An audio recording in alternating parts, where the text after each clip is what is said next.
start, y'all.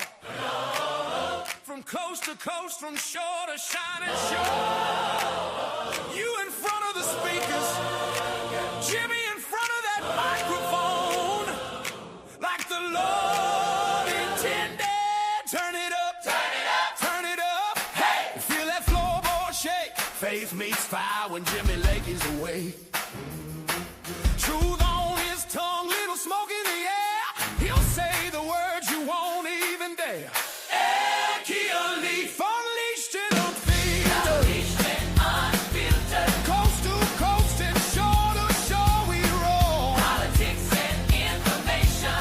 Infotainment revelation. He talks Jesus, he talks real life. We are here for more elation on scene. Oh, the show starts now. He's unafraid. Telling the truth. Why? Faith in his heart, a little fire in his hand. We're having church on the air. Amen. Amen. One time for the truth. One time for the truth. Two times for the king. Three times for the king. Three times for Jimmy Lakey. Three times for Jimmy. Let revival ring. Let revival ring. The show starts now. Now. Lakey got Lakey. Unleashed and unfiltered. Unleashed and unfiltered.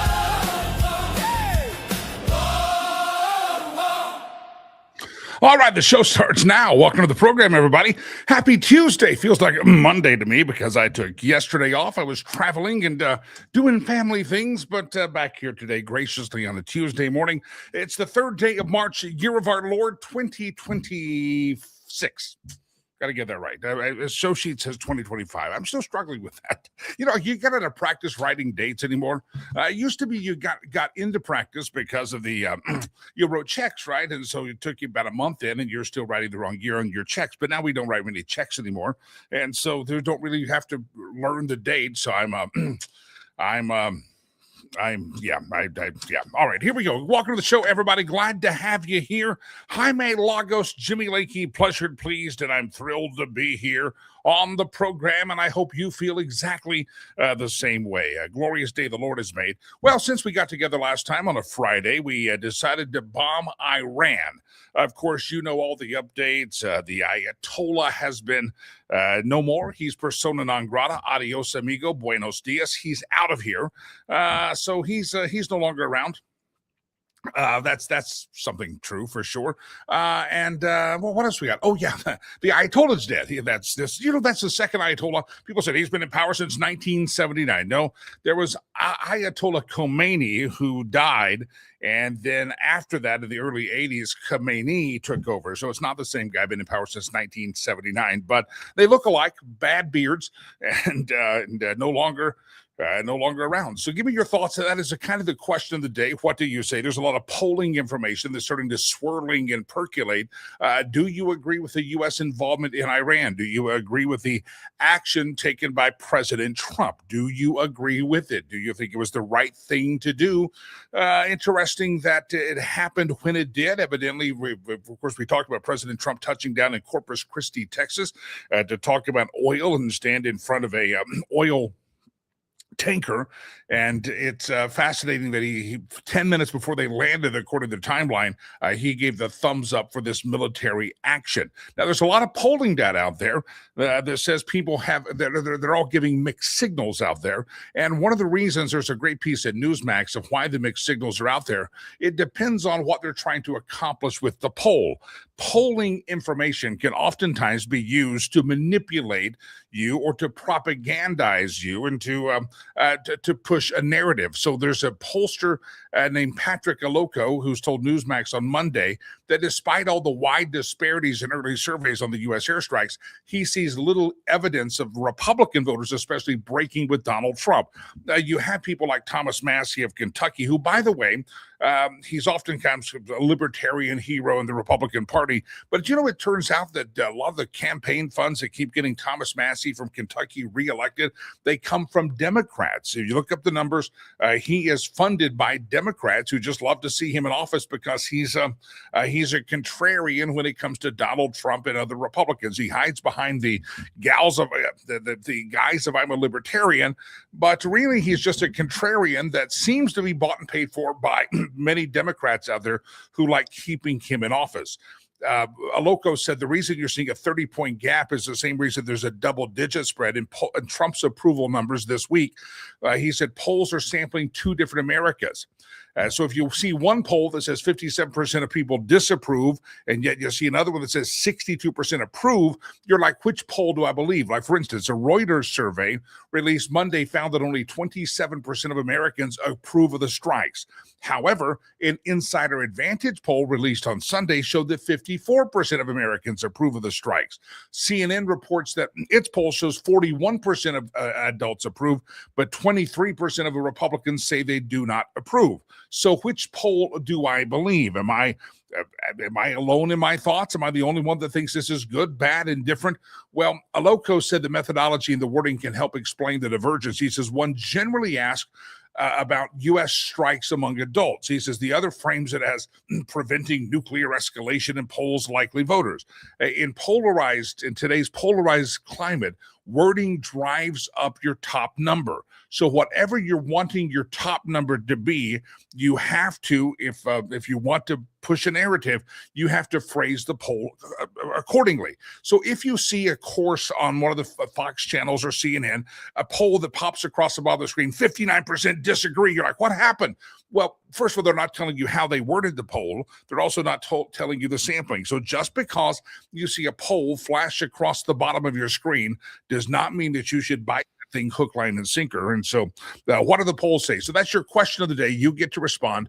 What is it that you think the U.S. has done, and do you agree with what the U.S. has done, and do you think it is a positive action that the United States has done? All right, I got a question that's kind of we're going to talk to R.P. Newman here in just a moment, and you don't want to miss that conversation. He is an expert when it comes to this type of military action and what's happening there, so we'll talk to R.P. Newman here in just a second, but I've got a question. I flew 2 times this weekend, 2 times in about 36 hours. I flew to Dallas in the broad daylight, bright and early in the morning, and then I flew back home bright and early in the afternoon yesterday to get back here to do the show today. And both times, and it gets happening more and more because I'm on planes a lot, it finally just ticked me off. Why is it that every time you get on an airplane now, we have to travel in the dark? We're traveling home. I left Dallas-Fort Worth International around 5 o'clock yesterday afternoon, broad daylight, beautiful day in Texas, bright sunshine. And for some reason, as soon as you get on there, they say, when you get off the plane, they say, lower the blinds to keep the heat down for the next passengers. Okay, when people get back on the plane, they never lift them up. So you lose all the natural light of the plane. And then the flight attendants, as some of the old folks say, the stewardesses and the stewards, but the flight attendants say, we're going to dim the light for everyone's safety or for everyone's comfort. And so I want to show you this. And this is another question of the day. And we may have to pick up on this theme all week because I put some pings out to some flight attendants. Why is it? That's the view from my seat. That is the view from my seat right there. It's dark. I don't understand it. This is looking back the other way. See how dark it is? It's 5 o'clock in the evening. And I've got to take some of these down because I want to put up another one here. Because this package we have only puts up. I got to show you this one. Then I want to go to my guest here, Mark Kwan, as well. And R.P. Newman's coming up as well. Let me see if I find this one. This is what the cabin where I'm sitting is supposed to look like. I'm on row 5. And let me put this up. This is what it's supposed to look like in broad daylight. That's we're about to land. That's where I'm sitting. I'm in row 5 right there. That's my PPV. And yet the whole flight, I'm sitting there in the pitch black at 5 o'clock in the evening. And I have to ask, if you're in the airline industry, why is it that these airlines, why is it, I see Cody's coming, is Why is it that these airlines do what they do and keep pushing us in the dark? I'm just curious. If anybody's in the airline industry, let me know. All right, ladies and gentlemen, real quick, let me bring in my first guest here of the morning. We got a log jam here, and I need to shut my pie hole and jump right into the conversation. Let me bring in Mark Kwan to the program, been with us before, and it's always a pleasure to have him on the program. Mark Kwan, welcome to the show. If I can hit the right button here.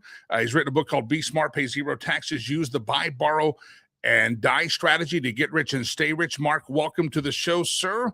If I hit the right button. Mark, welcome in, sir. Hey, thanks for having me. Glad to have you here. First of all, tax season is upon many people. Getting things off to their accountant. I'll let you push the book right up front, then we'll get into a couple quick topics. Yeah, for sure. I mean, tax season is here again, and Americans are going to still follow the same bad advice of put money into retirement accounts, all that stuff like that. Rich people don't rely on retirement accounts. They use tax strategies that are not available to they are available to all Americans, but they're not taught by CPAs or financial advisors for that matter. I know because I used to train financial advisors. So, there is ways to pay very little taxes, but you're not going to learn it from a financial advisor. All right, I want people can get the book and find out how to pay fewer taxes. A lot of folks at this time of the year are going, I need to pay fewer taxes next year. Real quick, give us a kind of an outlay of these. You talk about investment accounts. Donald Trump has these, they're called Trump accounts. He says he didn't name them, but somebody named them. Is this a worthwhile thing for parents that have children born during the Trump administration? Talk about the Trump accounts because you talk about retirement accounts when you get older. What about a retirement account when you're born? I think it's a fantastic idea for some people. It'll work for some people, but it's not going to provide the same results for other people's. And here's what I mean by that. There's something that rich people, they teach their kids. They teach their kids about investing, and they teach them about tax avoidance, right? That's what rich people have conversations with their kids when they're younger, okay? Poor people and middle-class people, they're taught by Wall Street, and they focus on three things: save money, get good credit, and put money in a retirement account. Total scam. You're just transferring your wealth to other families. You're transferring it to Wall Street. You're transferring your wealth to the government, right? So all the financial literacy taught in schools, taught to financial advisors is literally there. Now, the Trump accounts are amazing because it plants a seed. Somebody is going to put $1,000 in that account, and that kid who's going to be curious at 8, 9 years old is going to say, oh, this is investing. This is cool. And that's really what happens, because hopefully it ignites those conversations with those families that rich people invest. That's how they get wealthy, right? And that's right. So it's just the planting the seed. I mean, if you're just, there's something called neuroplasticity. When children are young, if they're taught something when they're young, they pick it up incredibly. They could learn financial, they could learn the buy, borrow, die strategy, they could learn other languages very rapidly. But once you just repeat that information over and over and over hundreds of times to the kid, it's very difficult to learn from that point on. So that's what they get to the kids when they're young. Save money, get good credit, put your money in a retirement account. Just bad advice. The Trump accounts are amazing. Plants that seed. They're tax deferred, so you're just deferring income taxes. Now, on the good side, if somebody follows the plan, puts $1,000 in, the government puts $1,000 in, they do $5,000 a year at age 55. They'll have about $13 million, but they're going to owe taxes on $13 million. So they would have to do a Roth conversion when the kid is 18, when he's 18, and then he could have the 13 million tax free. So you can either have 13 million taxable or 13 million tax free.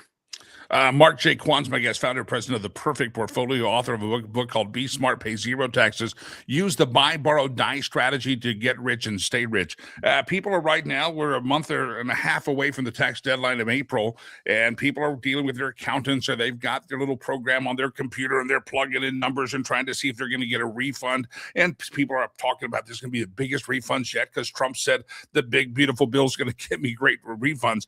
Right now, as people are filing, whether they're doing themselves or with their accountant, what do you guess? I mean, obviously we don't know for sure. What would you say the biggest mistake, the most costly mistake that most Americans have made over the past 12 months and are going to continue to make if they don't change their ways, that keeps giving the government more money? What's the biggest mistake people are acknowledging as they file their taxes? The biggest mistake is listening to financial advisors and CPAs. That's the biggest mistake, and not taking full responsibility for educating themselves financially. You have to realize that the most financial advisors and CPAs are going to die at their desk, right? You're taking advice from people that pay massive amounts of taxes, and they might die at their desk, and they're relying on their social security benefits to retire, and that's where we're getting our financial advice. So the CPAs and financial advisors, they're in just as much trouble as most Americans are. You have to actually just read this stuff. And you know what? It's funny. I started teaching homeschool kids. These are kids from nine years old to 18. What I teach them, they learn it almost instantly. Like incredible. I have a 9-year-old using the buy, borrow, die strategy, which is buy assets in your brokerage account and other assets, never sell them, never pay taxes, rather than sell the assets, take a low interest loan and send it to your bank account. I've got a 9-year-old learning how to do this. Because again, it matters what you teach the kids when they're children. If you leave it up to the system to educate your children, you're in a lot of trouble. Like if colleges, universities, they actually reduce the ability of independent thought. It's that brainwashing of the schooling systems and all those things. The longer you go to school, the harder it is to change the way you think. It's neuroplasticity. You're actually cementing these horrible ideas: save money, get good credit, put your money in a retirement account. You're actually cementing those ideas, right? The reason that I wouldn't go to school when I was a kid, I left after grade 9, is I knew what was happening to me. Somehow instinctively, I knew that the schooling system was trying to dumb me down and turn me into a tax slave employee funding a retirement account. So that's why I left school after grade 9. Today I'm financially free. I did it through investing. I've taught about 600 people the buy, borrow, die strategy. And that's when Newsmax reached out to me and asked me if I could write a book to prove that anybody of any income can use and apply the same strategies that billionaires use. Mark J. Kwan, the strategies are all in the book. Be Smart, Pay Zero Taxes, Use the Buy, Borrow, Die strategy to get rich and stay rich. If this tax season has you a little bit stressed out already and you haven't even done the filing, or maybe you're doing the filing, or maybe you're getting that tax bill, realizing what you owe, you need to read the book. It's a great part of the season. It's a seasonal book. It's good at Christmas, but it's also good at tax season as well. Be Smart, Pay Zero Taxes, Use the Buy, Borrow, Die strategy to get rich and stay rich. It's by Mark J. Kwan. Mark, if somebody wants to follow you and get the book, where do they go, sir? Our website, The Perfect Portfolio. We also have our YouTube channel, The Perfect Portfolio, of tons of content. Or just go to Amazon, Be Smart, Pay Zero Tax. The book is $12 right now. It's like, how could you not save millions of dollars of taxes and read a book that's going to teach you, family, how wealthy people think? Mark J. Kwan, get a copy of the book. Go to The Perfect Portfolio. Say the portfolio of the website again. ThePerfectPortfolio.com. theperfectportfolio.com. Also looking up on the YouTube for the show. Mark Kwan, thanks for hopping on the program. Tax season, and there's a little bit of a cool drink in the hot air of a lot of tax advice you're getting. Mark J. Kwan, thanks for hopping on the program. All right, let's switch back to the major story of the day, and the major story of the day has to do with the bombing of Iran over the weekend. We talked about the polling numbers giving mixed signals, and why that is, because the pollsters are all asking questions based on a narrative and an agenda. But R.P. Newman is a guy that gives us just the facts of what's happening. He's a retired Marine ground combat veteran and a terrorism homeland security consultant, and he joins us again from his glorious bunker. R.P. Newman, welcome back to the show, sir. Question, is this the party to whom I'm speaking? This is the party to whom you're speaking, sir. Lily Tomlin. Remember being the operator? That was before my time. You're an older I don't guy. think it was, but okay. Yeah, Good morning, R.P. Newman. Your time. Dinosaurs were barely before your time. R.P. Newman joins me from his bunker, and he's obviously cranky this morning. Oh, that's always. Always. Yeah, that's kind of like, thank you very much. That was all right. Given. Did you have the date? Was it on your bingo card? This is how it was all going to go down? I mean, yes. 49 people dead in the drop of a couple of bombs there. Took out the entire structure. Give me your thoughts. This is called JADO, JADO, Joint All Domain Operations. And that means air, ground, maritime, space, cyberspace, and EM, the electromagnetic spectrum. Our armed forces are the best in the world at this, and we're doing extremely well. What does that mean, though, if you happen to be considering if you're going to be on the receiving end? It means that even when your combat power, and combat power is everything that a nation can apply against an enemy that they can leverage on the battlefield, okay, or in a battle space. And when you look at some of the things that have happened, like I was just reading online some information about how many drones and missiles have made it to UAE, United Arab Emirates airspace. Quite a few, and but on average, it's 5 to 7% that get launched get through. No system is perfect.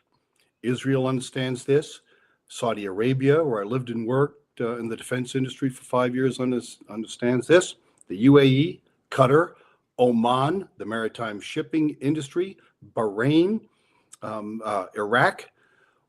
You've got to understand that even though an enemy is, for lack of a better phrase, more primitive than you, or doesn't have all the training you have, or doesn't have the leadership skills that you have, or the C4I skills that you have, doesn't mean they can't get a good shot at you. And if they keep putting rounds downrange in various forms, such as the Shahed drones, such as rockets, such as ballistic missiles, some will get through. That is the nature of war. We also have 6 killed in action so far. You know, it's easy to sit here maybe and say, well, you know, that's a real low casualty count. Well, it's not a low casualty count for the families. You also have to think of that. It's fair to think of it in both ways. Yes, I mean, that's low numerically, but it's high for the families. And our thoughts and prayers always go out to them. But we were never going to get out of this scrape without getting scuffed up yourself. You've been in fights. When you're in a fight with somebody, the chance, even though you might win, the chances are you're going to have a mark on you. That's the. Yeah. The voice of RP Newman, if you're one of the thousands of folks listening throughout the course of the day on the podcast, broadcast, or streamcast platforms, RP Newman, retired Marine ground combat veteran, terrorism and homeland security consultant. I'm watching over the weekend and catching up last night that Iran continues to send some drones in. They've hit UAE. They hit I guess, Saudi Arabia. The Saudis are not happy with them. Who's commanding these drones to be sent? I mean, when the 49 top players in your government are wiped out and pretty much in the dustbin of history, literally vaporized, who's calling the shots on these drones being sent into some of their other Middle Eastern states there? Approximately 1,000 Iranian troops have been killed. Most of them are IRGC, the Islamic Revolutionary Guard Corps. That's the organization that controls the drones, the ballistic missiles. They have their own navy, separate from the Iranian navy. Okay, and the IRGC and the regular military of Iran, they're not great friends of each other. The IRGC looks with great disdain upon the regular operators or forces. And if we've killed around 1,000, and the IRGC consists of somewhere between 150,000 and 190,000, and we haven't killed every single officer and senior NCO over there who might have some sort of command decision ability, although the senior NCOs don't have a great deal of that in that organization. It's really the high-ranking people of colonel and above. You can attrit that down, but you haven't killed them all. And firing a drone is easier, technologically speaking, than firing a ballistic missile. And their ballistic missiles are on mobile launchers. The drones, the Shahed drone is much smaller. Of course, it's much slower also and doesn't have the range, generally speaking, of some of the upper end ballistic missiles. But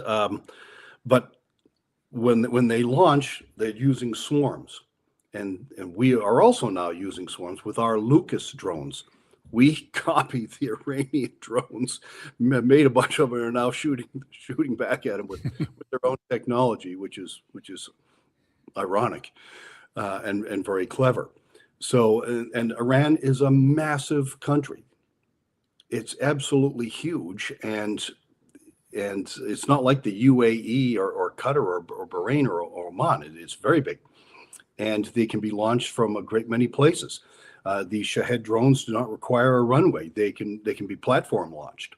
You know, they launch at an angle, they go up, and they cruise to where they need to go. So the ground footprint of where they are is much, in many cases, is smaller than that of, say, a big old ballistic missile truck. You know, it's a semi, and the missile is on the back, and you'll see it. It'll raise up the missile straight up and down. Then it will launch. But keep in mind, in many of these cases, we can detect it even when it's going into launch mode before the missile with its warhead actually launch, and that's where our ECM, our electronic countermeasures, and things like that come in to jam it. Or also we're using the kill chain very, very effectively. 6 parts in the kill chain. You want to find them, fix them, track them, target them, engage them, and assess. Okay, and that's how you do that. F2T2EA is the acronym. What was that again? Well, you didn't write it down. I didn't. I was going to write it down, but I was like, I thought as soon as you did, I said I should be writing taking notes here. I was earlier, and then I started listening again, and then I decided to take notes. Stacy says this guy's funny. That's why. And Arloa says, yeah, he's also smart. They must be talking about you. Who came in? Exactly. I thought I closed my door. So obviously there's a power vacuum. You've got some commanders down there trying to say, send a drone here, send a drone here. No one knows who's in charge, I'm guessing. No one wants to be in charge. Yeah, would you want to be in charge? How'd you like to get handed that piece of paper? Hey, congratulations, here's your promotion. Like, screw that. You know, you're automatically at the top of the target list. Yeah. What is it going to take? Or what are you hearing about? Obviously, we say regime change is not our primary mission. The Iranian people have to arise and take this thing over. That's right. How does this work? I mean, obviously, they're unarmed. They don't have weapons to take back their government. What kind of transition do you see, if any, to make sure we don't get the Ayatollah light coming up next? The proverbial $64,000 question. And for those who are not old like us, look up the $64,000 question. You'll understand the cultural reference. We don't know what it's going to shape up to be yet. We have plans for various scenarios, and that's what you do in a situation like this. You have a plan, and you say, okay, if it goes this way, we want to encourage this, and this to happen. If it doesn't go that way and it goes this way, well, we're going to try to make this, and this happen in support of our national interests. And you try to keep anything happening that might be or dealing with people and getting them into positions of power who might have interests inimical to those of the United States. And there are a lot of Iranians right now who have ideas, and this is a good thing, about who they want next. And not all of them are interested in Reza Pahlavi. He's the son of Mohammad Reza Pahlavi, the last Shah of Iran, who sat on the Sun throne and who was overthrown in 1979 by the current terrorist regime. So he wants to be the Shah, and he wants very much to be the Shah. Do a plurality, at least, or a majority would be even better, of the Iranian people want him? The way to find that out is to have elections. Yeah. And we need to not be involved with that in such a way that we can be seen by the Democratic Party or so-called allies abroad as trying to influence an election. Don't go down that road, and we must not nation build. But keep in mind, we overthrow this regime, the Islamic Revolutionary Guard Corps, again, 150 to 190,000 of them, very few of those guys who are armed to the teeth and are absolutely fanatical. Very few are going to say, yeah, okay, I'm out. I'm just going to go get my Toyota Hilux pickup truck and go to my wholesaler, pick up a bunch of saffron and pistachios, and I'm going to park on the side of the road and go back to selling that. We're going to have an insurgency of some type. I literally wrote the book on guerrilla warfare. Oh, look. There's a copy of it. Here it is. Okay, kind of thick. It's got pictures and everything for you, Jimmy. Yes. Okay, you know, need that. and keep in mind the information I put in there. A lot of people fed me this information. I'm simply their product and producing a product because I became their product. But my mentors and all the training I've had. So that's really on them, not on me. Yeah. Hey, if you use spell check, you look like a genius. Okay, and if you use grammar check, people are gonna think you have a doctorate. I do. I do have a PhD, a public high school diploma, but and some other things. But there's going to be an insurgency. What will it look like? We don't know yet. Yeah. But are we war gaming it? Are we planning for various scenarios of what comes next? Yes, we are, and we don't have to worry about the French coming next. Yeah.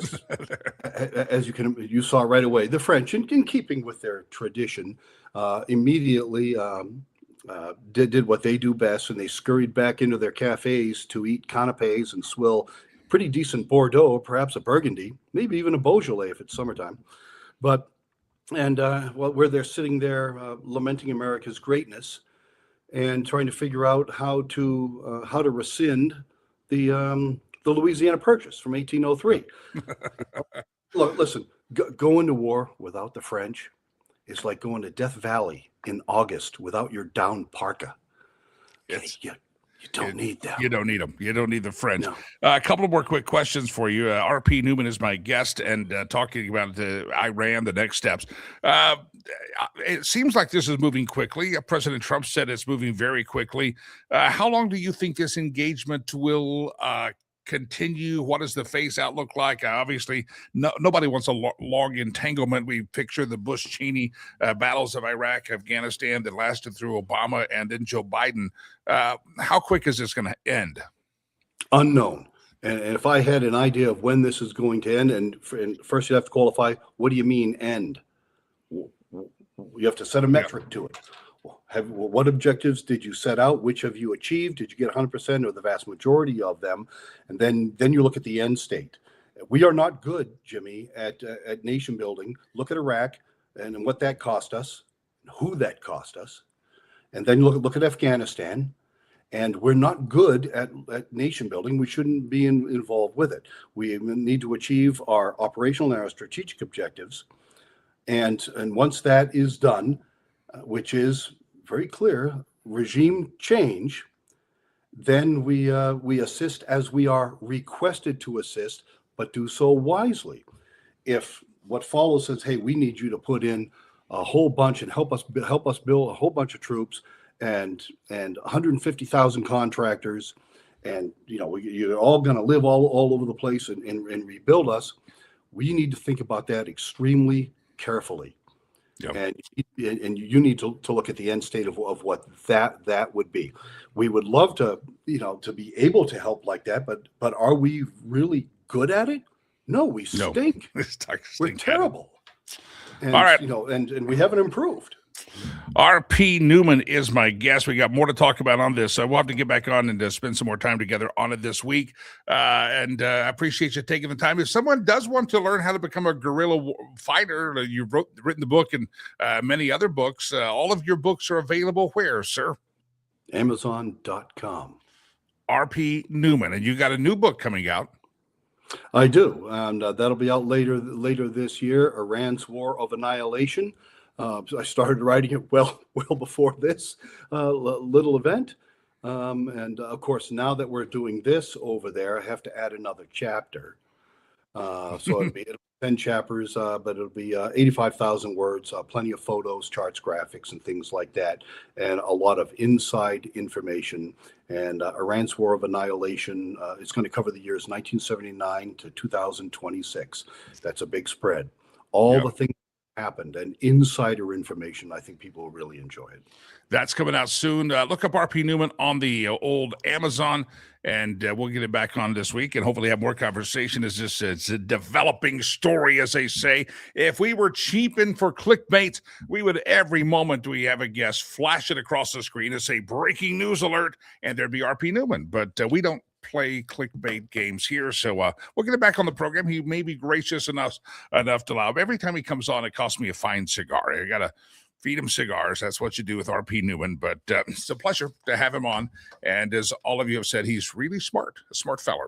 Ladies and gentlemen, I invite you now to sit at the edge of your seat. And if you want to, please stand by as we prepare the stage. Set change for Miss Laura Carno. Everybody hold your horses. Don't go anywhere. You don't want to miss this. Sister Gloria, are you ready? All right, she's going to take the stage. Please.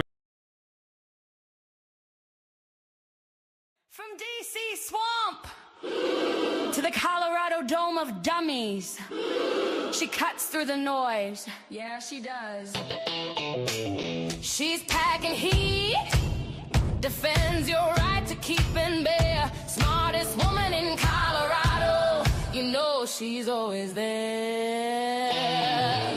She keeps kids safe in school. FasterColorado.org. That's FasterColorado.org.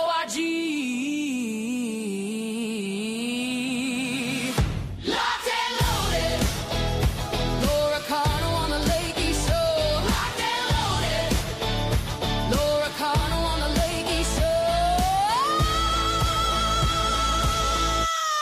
Oh, don't mess with her. Locked and loaded with Laura Carno on Jimmy Lakey Unleashed. Laura on the Lakey Show. Here's Laura. There she is. All the screaming, the crowd goes wild. Arloa's happy.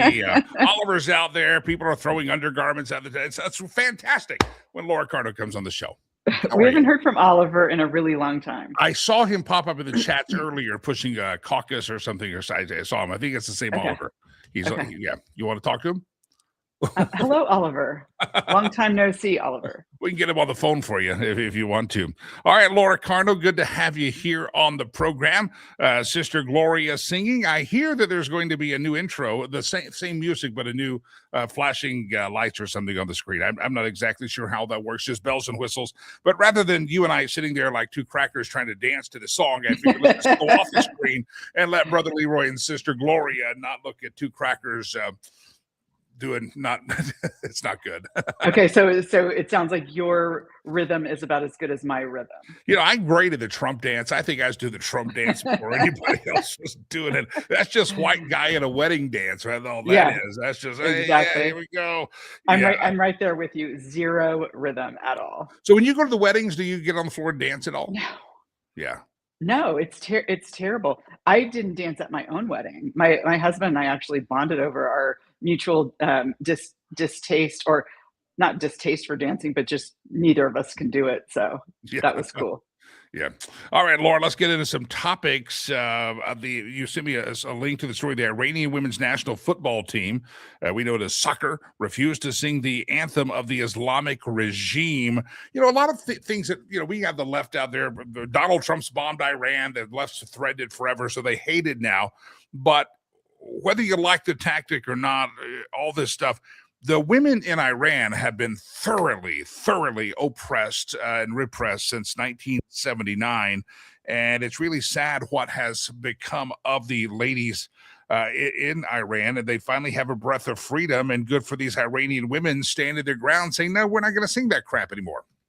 Right. And, you know, it's just a few days into this bombing campaign, and they are trusting and taking the risk that this is going to go the right direction for them, because if it doesn't, if America backed off right now and Israel backed off right now, they could be executed. So it's it's really Monica Crowley posted this X post, and her comment was badass, all in capital letters, and I completely agree with her. That's not the one yet. Chad. For those listening, there was an X post that popped up that wasn't quite right yet. But this line of women with their faces showing, not refusing to sing the Islamic, the Iranian national anthem, and it is badass.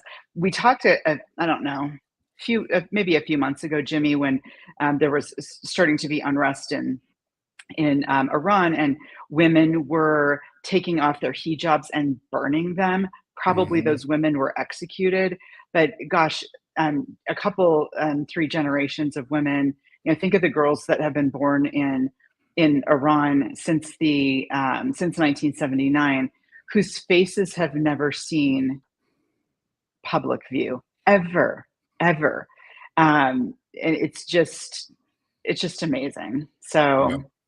Hey, I was listening that the girls out there burning their hijabs and taking them off in the streets in celebration, facing death, don't realize that their grandmothers and even their mothers who have been covered up for all these several decades. They used to, in the old Persia, Iran, they used to be the doctors. They used to be the lawyers. They were the leaders of the country in many levels. And since that time, they think of their grandmother only as the old lady behind the hijab, but she probably was quite well accomplished before the radicals took over Iran back in 1979. Yeah, she was showing some skin. She was wearing, I've seen some pictures with bell-bottom jeans and short sleeve or shirts or tank tops, and sort of Farrah Fawcett looking hairdos that were in at the time. They were very it was a very westernized country, and the lid was slammed down. And what's really interesting, Jimmy, when you look at the sex of the people who've been oppressed, and then you look at there was this, I don't know if you saw this video of one of the U.S. fighter pilots that was hit by some friendly fire, the friendly fire. And her plane went down. She ejected. She lands in the Kuwaiti desert, and all these people are running up to her. Are you okay? Are you okay? Thank you for saving us. And I think it's interesting to see that American women and Israeli women are part of the team liberating Iranian women. And I like the it's not irony, but I like the story of that. I like I just like the story that tells, and Iranian women probably see that as well. You sent me a tweet as well. This one is about, and you and Chad have a queue worked out. I'm sure you're going to put something up, but this is the one from Dan Lamoth, the blue check mark. It's from Admiral Brad Cooper, who's the top U.S. military officer at CENTCOM. Evidently, he sent this this note out to 50,000 U.S. troops directly involved in the operations. And it's a quite interesting letter. It begins to America's extraordinary sons and daughters deployed to the Middle East. By the order of the president, we are embarking on a mission of profound consequence. The time for preparation is over. The time for action has arrived. And he says, my guidance to you is simple. Be relentlessly lethal in the heat of conflict. Remember who you are, and let your conduct be as professional as your aim is precise. Take care of your teammates, the men and women on your flanks, the front of you, and those on your six are your guardian angels. You be theirs.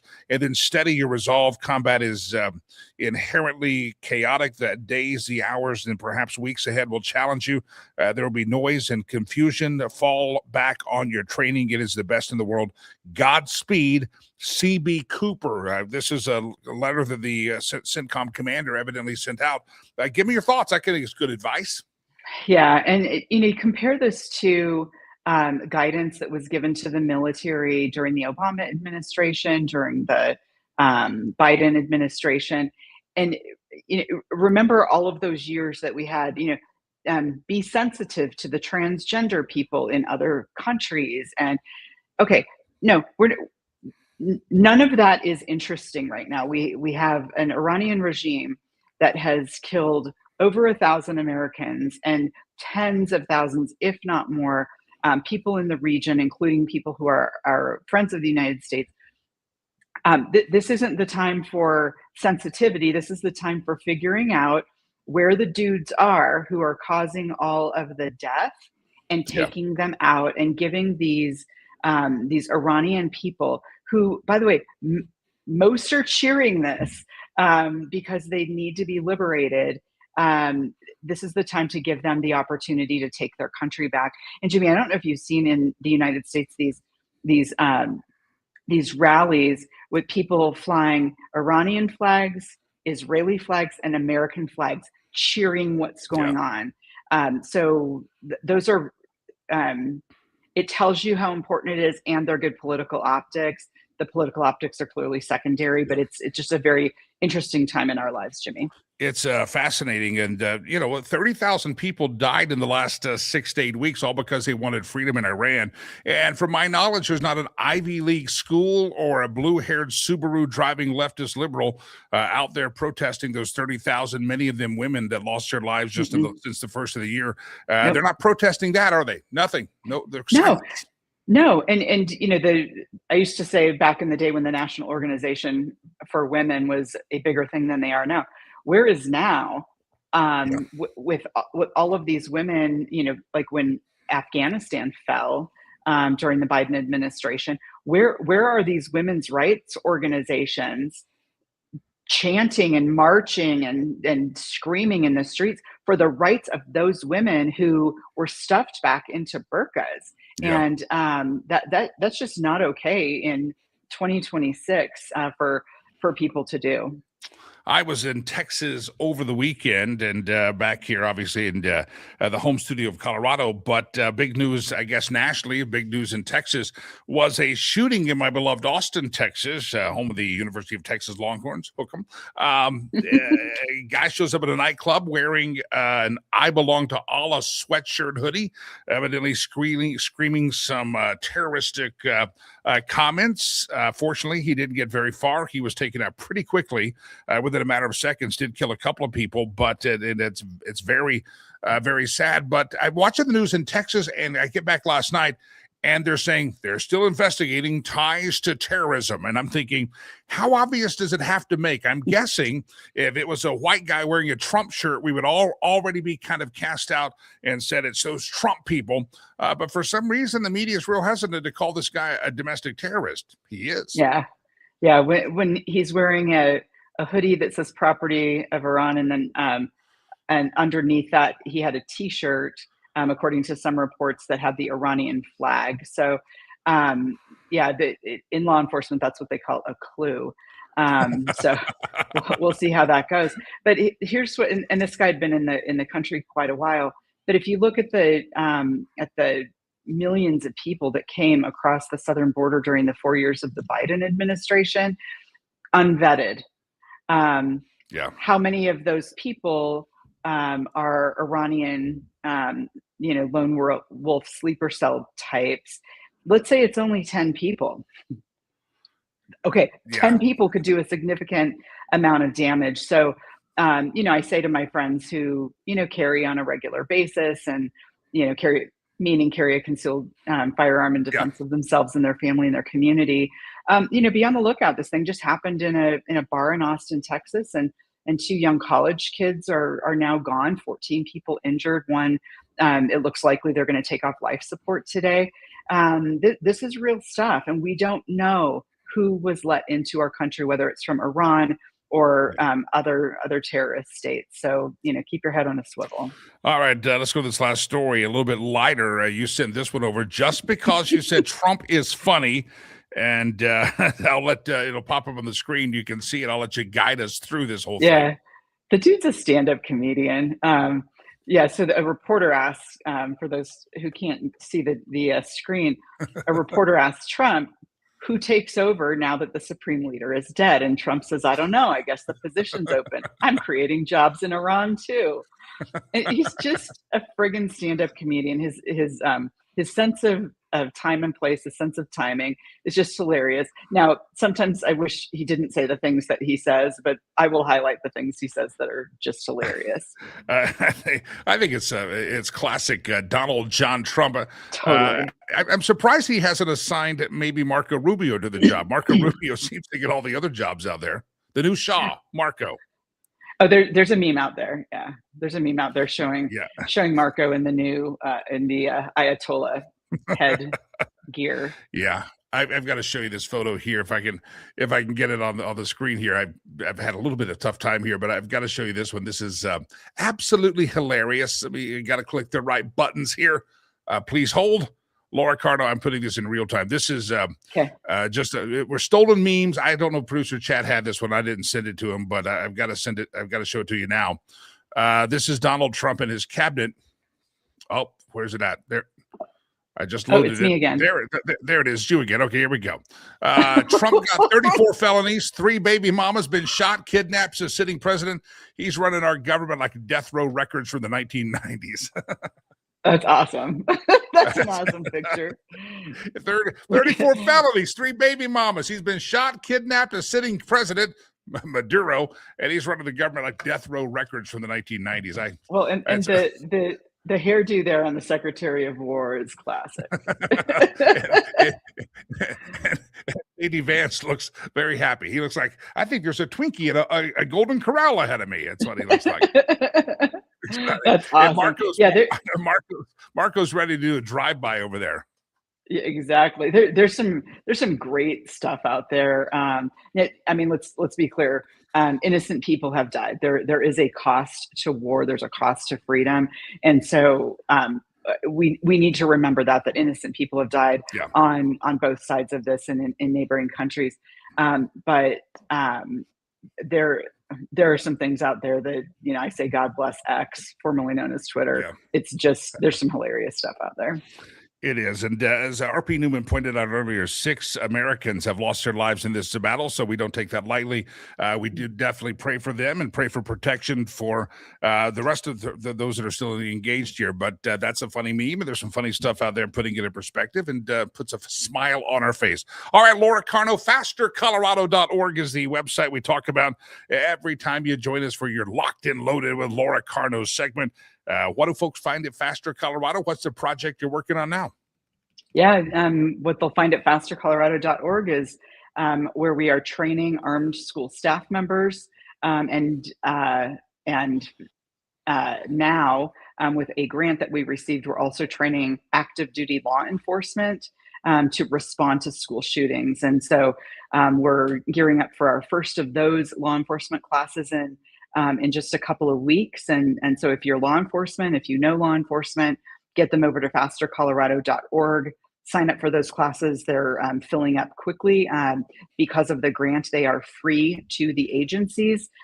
So get over there and get some free life-saving training so that if, God forbid, there's a school shooting in your jurisdiction, you've been through some training and you've thought about how you're going to handle that. It's free for law enforcement, so reach out, fastercolorado.org, fastercolorado.org, fastercolorado.org. Laura Carno, it's always a pleasure. You've been locked and loaded for the last 26 minutes, and now you can be unlocked and loaded, at least from the screen. But we know if you see her at the grocery store or out the tomato fields, she's packing heat. I always might be. Always might be. Laura Carno, thank you. I appreciate you. Fastercolorado.org. All right, we're going wall-to-wall coverage here on this great day in America where we see a great military victory, proving ourselves that we're the baddest-ass military out there. Don't mess with the United States of America. And again, lots of unanswered questions going to be answered the next couple of days and weeks. And I want to bring in our next guest. His name is Roger Cree. We call him the chef. And we're going to talk food. We actually are going to talk food, but he has extensive experience in military actions and operations, and we're going to get his take on that as well. So don't go anywhere, and don't forget, question of the day, and all the platforms, let us know, do you agree or disagree with the USA actions in Iran? There's a lot of varying poll numbers. We talked about this early in the show, and the polls are varying based on who's doing the polling and what the questions are. So just because you see something flash across the bottom of the screen that says 59% or 49% or 27%, you got to know the poll questions, and there's a great piece up at Newsmax about how the polls are all differing on this, because the media is trying desperately to find an agenda and something they can put their teeth in that would make Donald Trump look unpopular and make you feel stupid for ever supporting Donald Trump. So be careful of the polls, my kids, my friends, because they're oftentimes used as propaganda devices. All right, let me bring in my next guest. His name is Roger, Chef Roger, into the studio. He comes in, and there he is in the kitchen. Got his chef coat on. Before we talk chef, first of all, good morning, sir. How are you? Good morning, Jimmy. I think we're twins today with the Harry Carey glasses on. You got them on. Yeah. You got them on. You look good in yours, and I just, I look like people make fun of my we got to do what we glasses. got to do. You got to do it. All right, I'll talk chef about Roger Sherry's culinary experiences that's coming up and the food that you're creating for a great cause this Saturday. But before people know you in your chef coat, you have extensive background in the military operations, some things you can talk about, some things you can't talk about. That being said, you gave me an interesting perspective the other day that this fall of Iran is not just about the fall of the Ayatollah. This changes some things in Ukraine. This changes some things for China. All of these activities by President Trump, including Maduro, changes oil supply. It changes drone supply. There's a bigger picture that maybe right now we're not focused on. I wanted you to unpack that a little bit.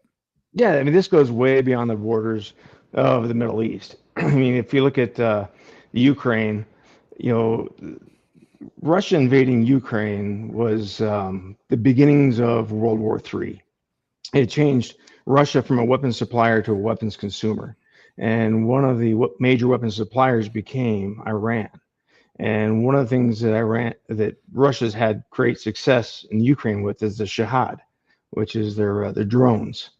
Russia's tried to replicate the Shahad domestically in Russia, and they've had terrible success with it. They're basically using lawnmower engines. They fall short. They have very low success rate. So Iran's using all the Shahads themselves right now. So if that flips over and they're no longer able to get the Shahads, that is going to have an impact in the Ukraine. And so with oil supply, China's got a couple cheap oil supply routes. One was from Venezuela, which that has shifted, and then Iran, and they were black market oil supply, so they were buying oil cheap. So that is shifting. So China is now going to have to compete in the world market and pay market rates for their oil supply. So this goes way beyond. Also, was propping. Iran was one of the countries that was propping up Cuba. So this is going to have impact right off of our Florida coast. So this goes way beyond the borders of the Middle East. I mean, the Middle East is going to have huge repercussions because Iran's been such a destabilizing force with the Houthis and in Lebanon and Syria and everywhere in between. But with Russia not able to support Iran, this is kind of a window of opportunity to take out Iran, because Iran would get a nuclear weapon. It's a matter of time. So as long as they have the will, which they did, and the only way to take with the will is the leadership. And as long as the leadership is there, they would eventually get it. It's just a matter of time. So the question is, when do you do it? And now seems like a pretty opportune time, with Russia completely consumed and Iran being completely isolated. I heard Marco Rubio talk about we got to do it now, because if you don't do it, they reach a point of no return where it becomes more dangerous. If once they have a nuclear weapon, they'll use that, and they're reckless people. So he said now is the time, and I think it was him that, and I think you've used the comparison as well, that it was it's similar to North Korea. Once North Korea crosses a certain threshold, it's harder to stop their nuclear ambitions. Yeah, once you get the genie out of the bottle, you can't put it back in. If we rewind the clock to 1994, we were having, North Korea was firing up the Yongbyon nuclear reactor. Um, Jimmy Carter went over and negotiated a peace deal. We gave them light water reactors, we gave them fuel oil, we gave them food because they were in the middle of a horrible famine where millions of people were starving to death. So we gave them pretty much everything they asked for, and they agreed to suspend their nuclear program. And what they did is they just made it more secretive. But we did not take away their ambition. So we added time to their schedule, but sure enough, they ended up detonating a nuclear weapon. And they were kind of the first of the underworld of the regimes to get it. And so they created the blueprint, and now they're assisting Iran with their nuclear program. They have been. So Iran will get it with the assistance of North Korea. It will get a nuclear weapon. It's just a matter of time. So if we use North Korea as kind of that model, Iran will get it. It's just a matter of time. I mean, we give North Korea everything they asked for. We give them light water reactors. We give them the fuel oil to have all the power and energy they needed. And we give them the food supplies that they needed. Yeah. We give them everything. We were ready to strike. We had strike packages ready to go. In 1994, I was a young intel analyst in the military at the time, and North Korea was my expertise. I was watching it firsthand. I was right there off the coast, and we were ready to rock and roll. But we gave peace a chance, and North Korea now has a weapon, and now that option is off the table. With Iran, the option's on the table, so it's a matter of, do we do it now or do we do it once the genie's out of the bottle? Yeah. The voice of Chef Roger Cree, and we're glad to have him join us here, give his expertise, the longtime service in the military and other operations of national security. So good to get his take. Roger, the reason we originally scheduled this time together is because you and Sherry do such a great event several times a year at your home. It's called Roger and Sherry's Culinary Experience. Not only are you real smart when it comes to the foreign affairs, but you're also a great cook, let's call it chef Roger, and you're hosting one this coming weekend at your home. People buy a ticket, they'll find out the address. We're not going to give that out on the air, but it's a Hometown Heroes Outdoors, a great cause. So let me let you talk about the event. I know you want to talk about some of the foods you're preparing. You got your chef jacket on. It's going to be a big night, private dinner benefiting Hometown Heroes Outdoors. What's happening at your home this week? Absolutely. So we're cooking a homemade dinner. It's going to be German themed. I'm already cooking. I've got some homemade sauerkraut that's fermenting right now. I've got some that's already made, ready to rock and roll. But Hometown Hero Outdoors is a great organization. They take veterans and first responders and active duty military. They get them outdoors. They take them on hunting, fishing trips, anything outdoors, which is very healing activities. And it's a great organization. So this dinner is the largest fundraiser for the Colorado chapter. So all the money we raise will stay in Colorado. And like I said, this is also for first responders. Our home is in Erie, Colorado, and our Erie first responders have had a tough couple weeks. We've had they've had a couple of responses with some children this week that have just been horrific, and they need all the help that we can give them. But our dinners this coming Saturday, we had a little bit of a hiccup with our ticket link where we had a arbitrary ticket number set a little bit too low. We've opened that up, so now we have some tickets available. But we're going to have some real traditional German food. I lived in Germany for a while, and I love the cuisine. I lived in Poland for a while, so it's got some of it has a little bit of Polish influence. But we're gonna have some braised cabbage. We're gonna have some rouladen, which is this delicious top round beef rolled with, it's gonna have some bacon in it and some pickles and just a lot of just deliciousness. We're gonna have some Schweinhaxen, homemade sauerkraut, something called Himmel und Erde, which is it's called Heaven and Earth, and it's as great as it sounds. It's potatoes and apples, and it's wonderful. We're gonna have homemade desserts, appetizers. It's a lot of fun. We do it right here in our home. There's gonna be a couple fire pits going in the backyard. We'll have some cigar smoking. We'll have some beverages going, and it's gonna be a lot of fun. It's it's not a rubber chicken dinner by any means. There's a lot of camaraderie. We're gonna have some great silent auction items that we're gonna have, and it's a hoot. You do these dinners, you and your wife do these dinners. You host them for certain charities, and you guys pay all the expenses. There's all the money when you buy a ticket. It's not paying for the food. You and Roger and Sherry's Culinary Experience is paid for. The event itself is paid for by you and Sherry, and then people buy a ticket from the organization, and so it all goes to the charity, to the cause. You've hosted a couple of these for Rivers Promise. I know how beneficial they are for the charity. Now we have folks listening all over. If folks if they want to get a ticket, we'll find out. We can pass it on where they can get a ticket and come. Then you'll find out the address to where you live and where the location is this Saturday night. But if folks would like to say participate, maybe just donate to the cause, maybe participate in one of the silent auction, is there a way that people can participate if they can't make it to Erie, Colorado this Saturday night?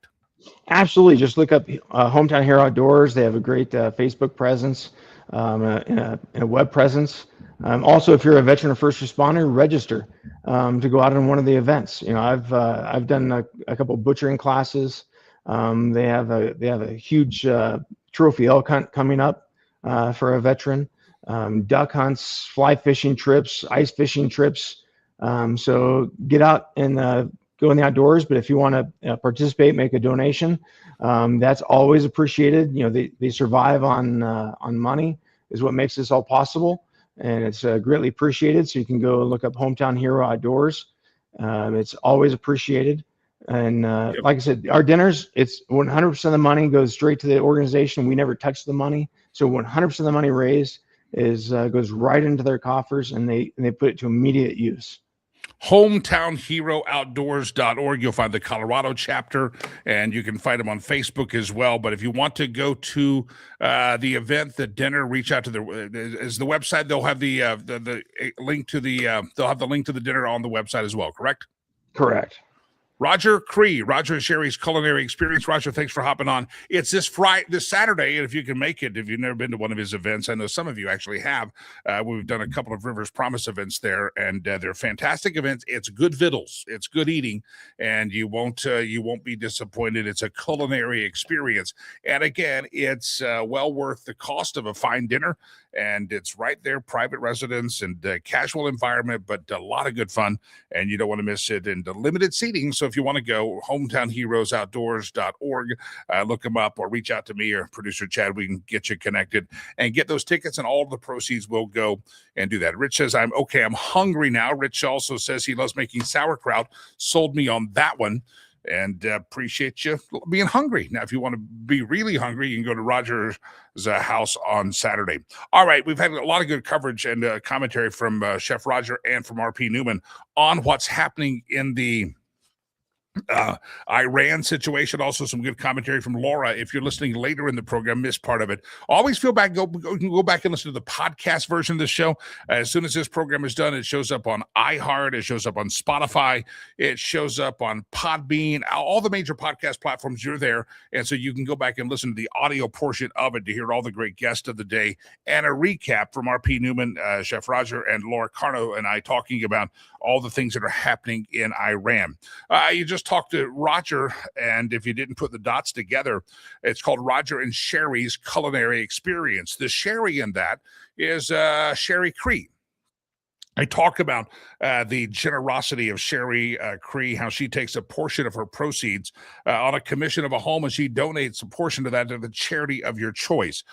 She's not only focused on you making the top dollar, she knows that real estate can be something that creates generational wealth for you and your family, but Sherry is also, my friends, really focused on just generosity in general. That's why she and her husband host the Roger and Sherry's Culinary Experience. Listen, if you're in the real estate market thinking about it, maybe it's down the road, you're starting to interview realtors, you got to have somebody that is active in the market. Remember, 70% of all realtors in America did not do any transactions last year, which means, are they in practice? Do they know what they're doing? Do they know the best ways to get a deal done, especially if it's a little bit complex, timing, etc.? Reach out to Sherry, homeswithsherry.com, homeswithsherry.com. And if you're in the I-25 corridor in Colorado, you can reach out to her and just have the conversation. Again, do you want to interview, ask some questions, find out strategies? She can talk about the buying windows, the selling windows, just this overall strategy. It's not just sticking a sign in the yard. There's a bigger picture strategy that she can help you with. And again, top dollar, get you the home you want, enter the most money in your pocket. Homeswithsherry.com. That's the website, homeswithsherry.com. Be sure to let her know that you hear about her on this program. She was with us every Friday. You can go back and listen to any Friday show and hear her segments with us, but homeswithsherry.com, homeswithsherry.com. All right, ladies and gentlemen, it has been a packed show. I do want to come back tomorrow and revisit my story about why it is that airplane cabins anymore are kept so dark. And I think some people are onto this fact that it's happening because either flight attendants are getting lazy or they got tired of belligerent customers and patrons, and so they kind of lull you to sleep to keep you calm during the flight. I was on row 5 of the plane last night, and it was pitch black. It's 5 o'clock, and I'm like, and I'm in the aisle seat. Someone opened the dang windows. No one would, and they dimmed the cabin. It's so dark, and I'll tell the story tomorrow. And so the lady comes down the aisle, and I have to turn on the little spotlight that's now blinding me, and it's like a beacon that's just too bright for one spot. I'm staring at my phone. I'm working on the show, actually. I'm scheduling some guests and doing some reading. So I'm working. It's 5 o'clock. It looks like it's an overnight flight to Europe. And I don't even see, I'm blinded by the flight attendant coming down the aisle. And it's dumb. I finally, I'm staring at, I'm so blinded by the light and the darkness out there that all of a sudden I see a napkin waving in my face, and it's the flight attendant waving a napkin that she had brought my Diet Coke or my Coke Zero to me. And I couldn't see her. So I don't understand. I fly a lot overseas, and I get the overnight flights. I understand the cabins being dark for that, but we left Saturday morning, and dear goodness, it was, I left Saturday morning, and it was pitch black at 8:30 in the morning. Nobody had the blinds open. What is it? When you get on the plane, why don't you raise the shade up? Somebody help me that. Are you people retarded? Open the dang. Here's the other thing I hate. When we're coming in for a landing, I hate not seeing how close we are to the ground. And so I like to know when that bump's going to hit. And you don't know that because nobody's looking out the window. I'm just asking, when you people that are shade down people, what's your problem?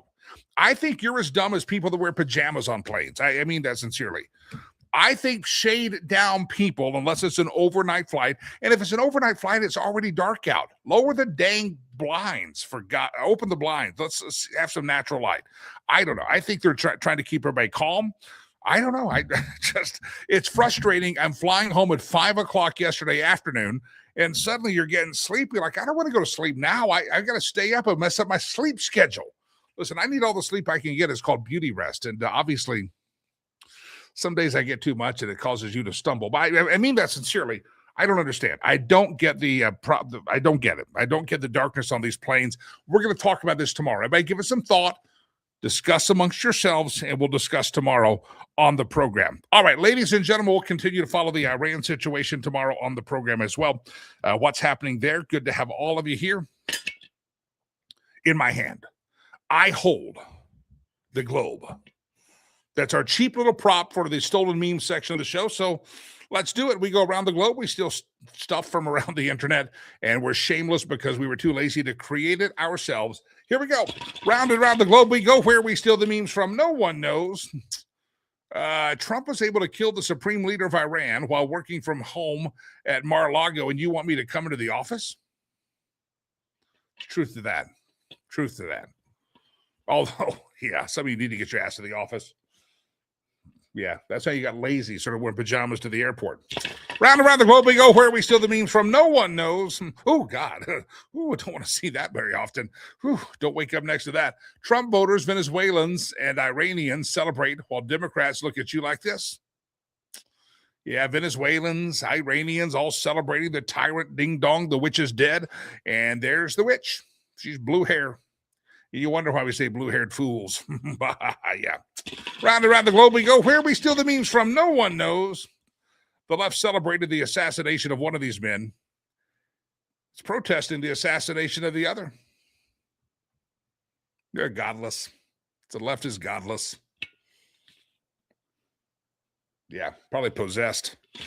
Round and round. That was a sermon this weekend at church. We don't wrestle against flesh and blood. Here's a new Lego set. You don't ever have to put it together. Just dump it out of the box. There's the Ayatollah's compound on Legos. I could actually do those Legos. I have the patience for that one. Round and round the globe. Notice it's a Texan. Round and round the globe we go.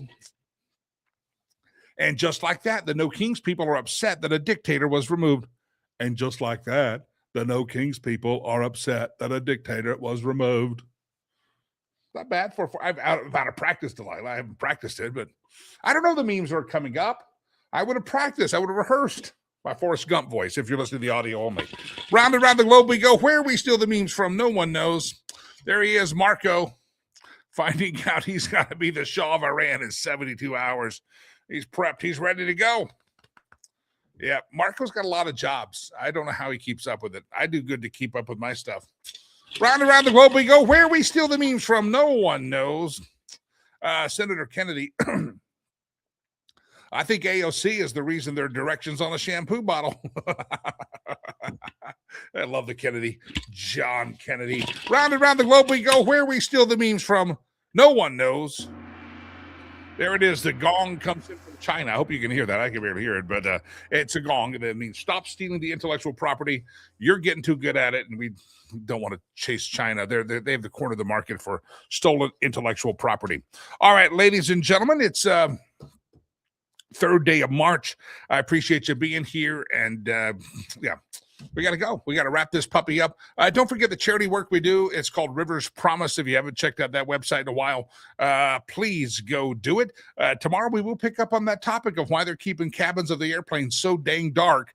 I posted it up last night. I asked a flight attendant. I have a friend of mine who's a flight attendant at International Legs, a very senior flight attendant. She's got a lot of seniority, I should say, for American. And she looked at the photo. She goes, that didn't seem right. But she says it's the younger flight attendants that are just lazy. And they don't want to deal, so they just turn off the lights. I don't know. Anyway, a window people are introverts, no leaning into their space to see out the window.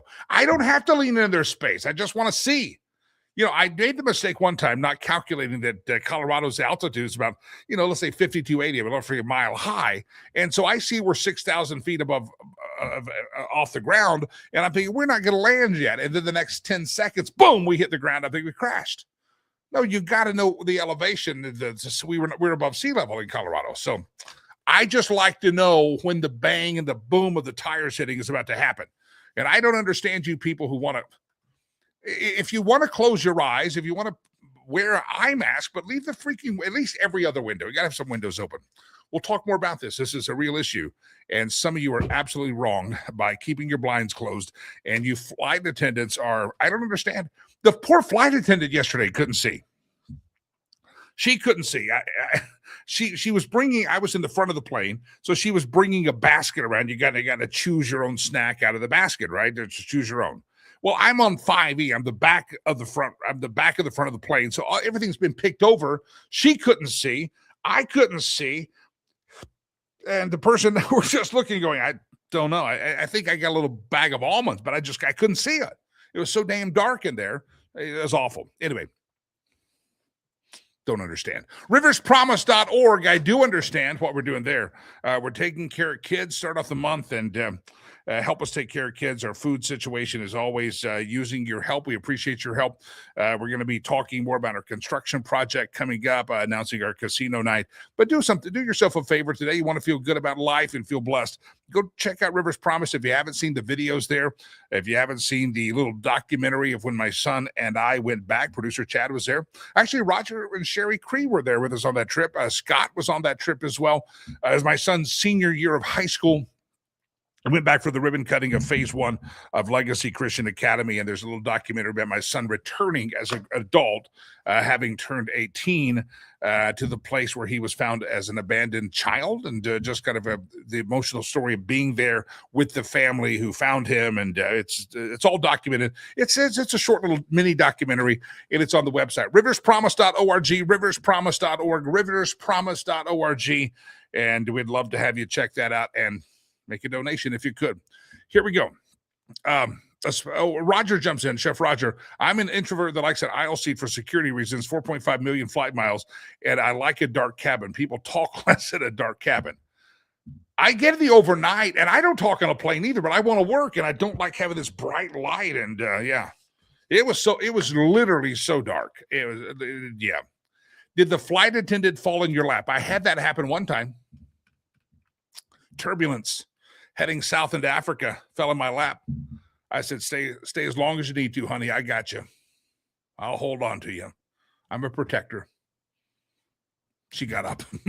I think she thought it was creepy. She literally fell in my lap. And I was like, oh, you okay? You okay? You stay down now. If you're hurt, I can help you. She didn't speak English, so I was on like Brussels Airliners. I don't know what. All right, ladies and gentlemen, we got to wrap this puppy up. No, I was not inappropriate. She fell right where she belonged, where the good Lord intended her to be. She just wasn't aware of the good Lord's will. She had turned a deaf ear to Jesus. That may be blasphemous. I don't know. All right, ladies and gentlemen, I mean this from the bottom of my heart. Happy Tuesday. Feels like a Monday to me. But I got stuff to do. You got to go do stuff too, all right? Gainfully employed, are you? Well, go be employed.